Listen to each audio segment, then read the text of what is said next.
It seems like Netflix has a lot of options these days.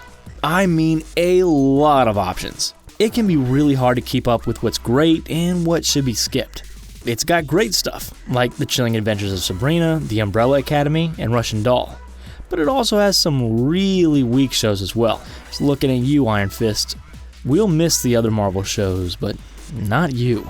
Love, Death, and Robots was one of the most surprising hits of 2019. It was an impressive animated anthology series from creators David Fincher and Tim Miller. Inspired by the 80s cult classic heavy metal, LDR is a show that flies through over a dozen sci-fi settings. Some of the episodes may be forgettable, but some are just beautiful. We have the most beautiful ones listed out for you here. Here are the Love, Death, and Robots' most powerful moments, ranked.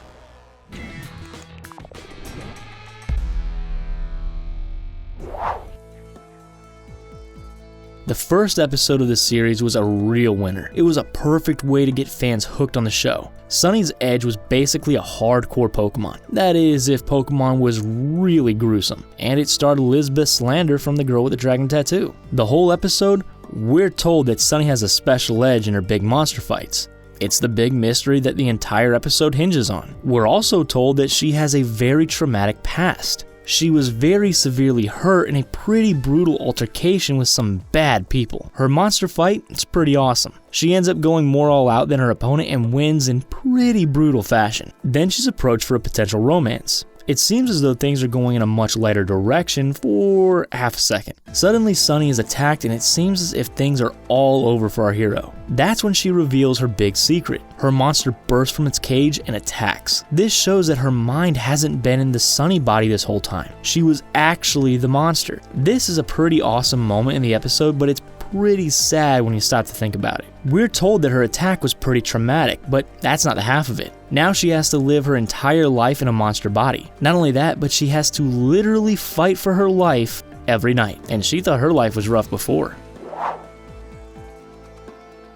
One of the biggest surprises of the season came from the episode Shapeshifters. This episode was set in the Iraq War with werewolf soldiers. It's kind of a crazy concept, but it turns into one of the best episodes. There are several segments that seem as though they could be a TV show or a movie in their own right. This moment is pretty close to the top of that list. The episode is modeled after movies like The Hurt Locker, Jarhead, and American Sniper. We follow the two werewolf soldiers as they try to adjust in a platoon of normal people. Of course, they have to deal with a lot of discrimination. The regular soldiers don't particularly like working with the werewolves, and they aren't very subtle about that hate. This is especially rude considering they literally saved their lives in the first scene.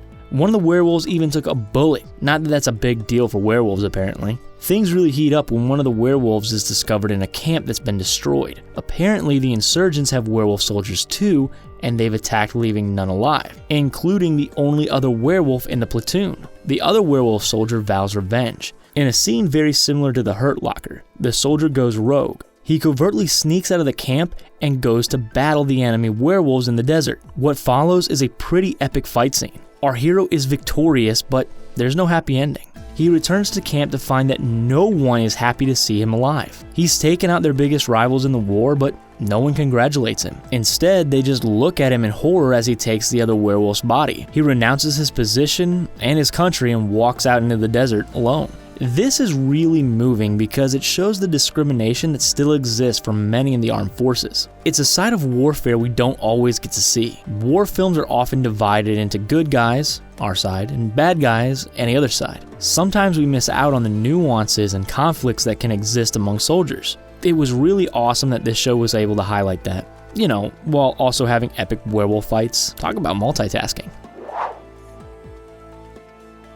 Shapeshifters is not the only episode that seems to be heavily inspired by a movie. Helping Hand pays more than a subtle homage to the Sandra Bullock George Clooney film Gravity. In both pieces, an astronaut is adrift in space after a stray piece of debris hits her. Gravity is a 2-hour story about how Sandra Bullock must figure out a way to survive. Helping Hand is much shorter, but much more brutal. We slowly watch her formulate a horrifying plan to save herself. She slowly realizes that she needs to throw something in order to give her some momentum in zero gravity. Unfortunately, the only thing she has to throw is the equipment that's keeping her safe. She takes off her glove, exposing her bare hand to the cold vacuum of space. Then she throws it to give herself momentum. Unfortunately, as she's flying back towards the equipment she was working on, she fails to reach it and drifts off again. Now, she only has one option left. We watch as she cracks off her hand like a popsicle and throws it as hard as she can. This time, she manages to reach the equipment and goes home safely. Sci-fi can so often make space travel look mundane. We forget just how dangerous even menial tasks are for the real astronauts out there. This piece manages to make the point in a much simpler and more brutal fashion than Gravity did. It's rare that an animated short outdoes a critically acclaimed movie. Well done.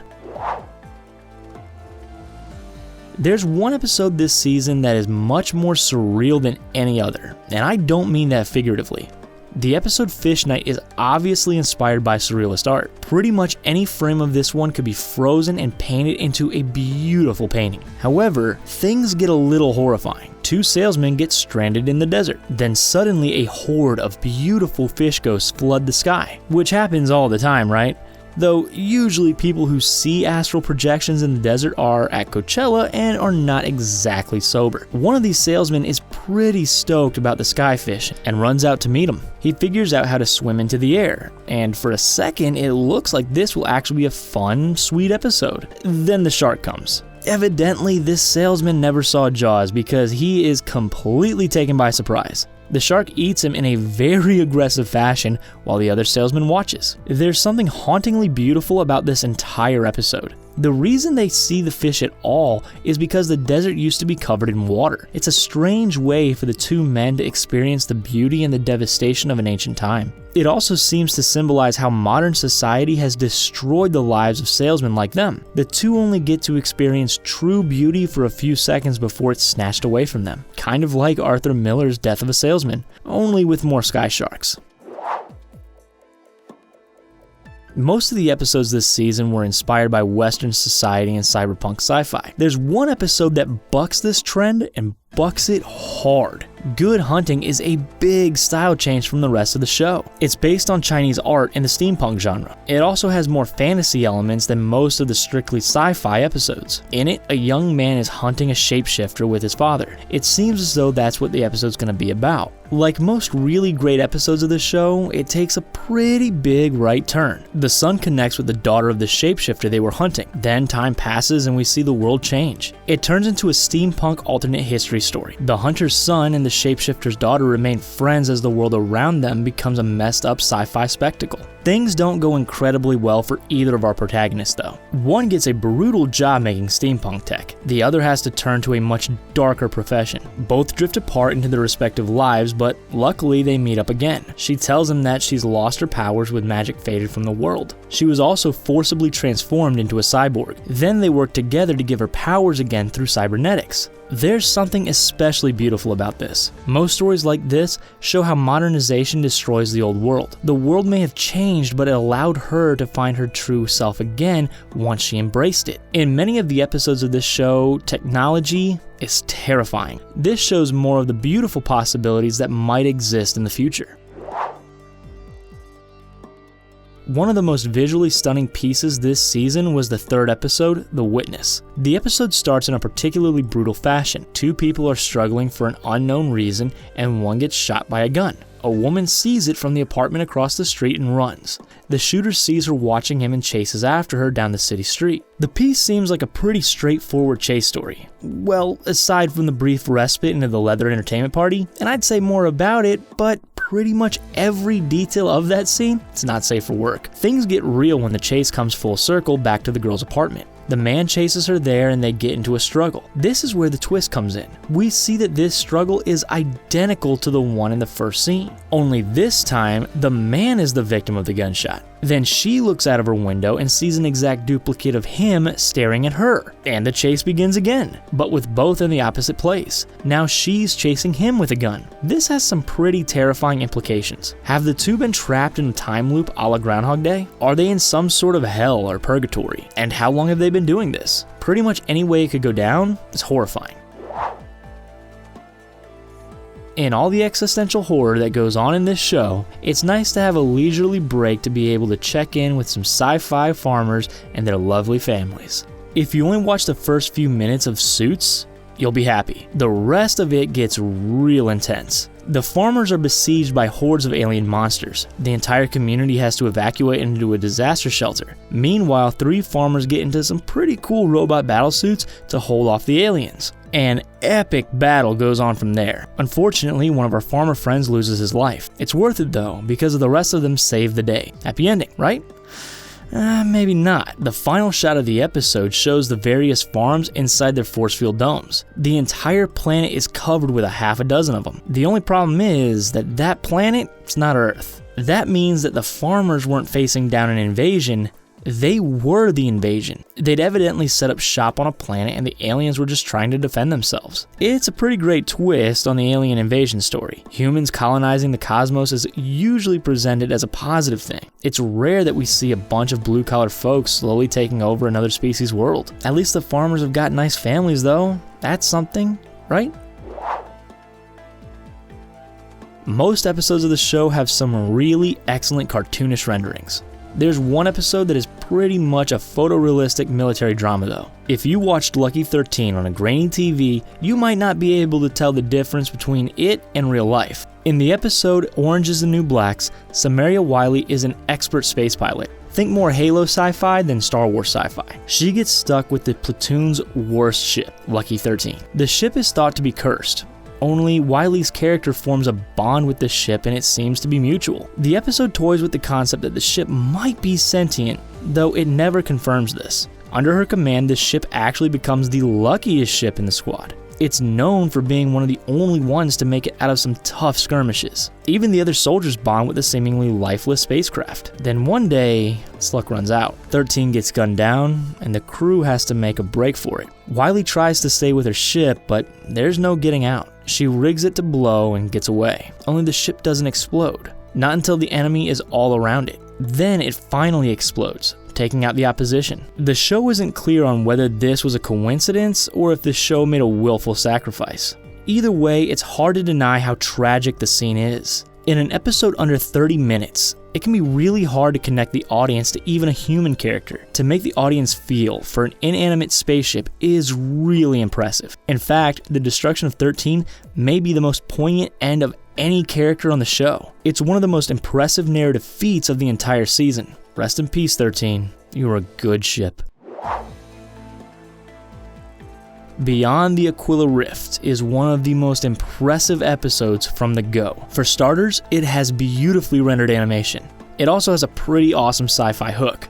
The crew of a spaceship goes way off course while they're in cryosleep. It's taken in by a mysterious space station in an unknown part of the galaxy. The captain wakes up and finds that his ex is running the station his ship has landed on. For most of the episode, it seems like a romance piece. Well, it's sort of a romance piece, and I'd go into more detail, but again, very not safe for work. Then the episode starts to hint at some disturbing twists. It's clear that there's some sort of nefarious mystery about the station, but the twist is more brutal than expected. He asks his ex to show him what's really happening, but she tells him that he's not ready, that he won't be able to handle it. It's too bad he didn't listen, because after he insists, she shows him reality, and it turns out he really wasn't ready. He's actually in some sort of weird alien spiderweb. His ex is not actually there, but an arachnid alien posing as her. He's also considerably older than he realized. It all leads to a moment where he screams in complete terror. The show flirts with horror throughout the series, but nothing like this. Beyond the Aquila Rift is pure existential horror. It's almost a shame that the story was used in the show. It would have made a truly memorable movie. Still, that final scene is truly haunting. A lot more than that evil yogurt episode anyway. There's one episode of the season that is undoubtedly the most poignant, the Zima Blue episode. Like its subject matter, it's a true piece of art. In it, a reporter is studying the world's most famous artist. She details his past work and life history. He's a blue android who is obsessed with a specific shade of blue. You guessed it, Zima Blue. He's used it on some pretty impressively large pieces. Like impossibly huge pieces. When the reporter arrives, he tells her the true story. He started his life as a simple pool cleaning robot. Then his owner slowly modified him. He was continuously modified until he became the android artist. Then he showed his final piece. He jumped into a pool and slowly deconstructed himself until only the original pool cleaner remained. The color of that original pool? Zima Blue. It's kind of an incredible story in its implication. He spends his entire life journeying from one part of the universe to another in search for meaning. The meaning he finds in the end is the simple act of cleaning a blue pool, his original purpose. It shows us that perhaps the larger existential questions aren't as important as the simple things in life. Many of the episodes don't have a tangible meaning, but this one truly is beautiful. It's art, plain and simple. Which moments in the show were your favorites? Did any make you cry? It's okay, you can tell us. Be sure to sign off in the comments and don't forget to like and subscribe to The Binger.